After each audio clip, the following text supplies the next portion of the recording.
So good day guys and welcome back to the channel. To those of you that are yet to subscribe to the channel, be it you are new and you've not yet subscribed, guys, make sure you do all to click on the subscribe button. Make sure you like and share. Make sure you make your comments and also make sure you follow the Telegram channel so that once we drop one or two updates, you will not miss out on any single update. You will find the link to the Telegram in the comment section. And let's start with the trend. First thing first, before you take a trade, you need to know what a trend is, right? And as you can see on our EURGBP, it is very clear that we are now in an uptrend. So this is the uptrend move. Have it in mind that this is our movement right now. Our overall trend on GBP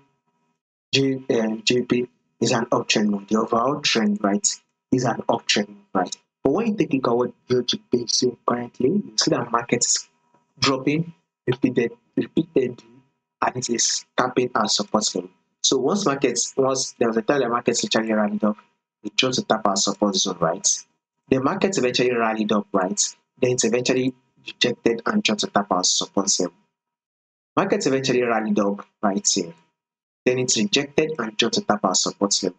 Market eventually rallied up a bit, and now this is the drop that market did give us that tapped our support level. So currently, market is now trending upward. It is now rallying up. So this is to tell you that if whatever you want to be doing on your EURGBP, you want to be going for the buy. So a bullish move for the day is what you should be expecting on your EURGBP. Now, guys, let's take a look at this right here. This is the higher high. Here comes the higher low.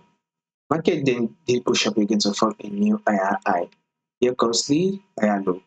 Market then was able to push up again to form a new higher high. This is the higher low right here. Now, market eventually push up again to form a new higher high, and this is the higher low. So, with this higher low, guess what we should be expecting? We should be expecting market to push up to able to take out this high, thereby giving us a new higher high. So, whatever you want to be doing on your EURGBP, you want to be going in for the buy. A bullish move is what you should be expecting for the day. More updates on this will be covered for you guys. So make sure you subscribe in order for you not to miss out on the updates.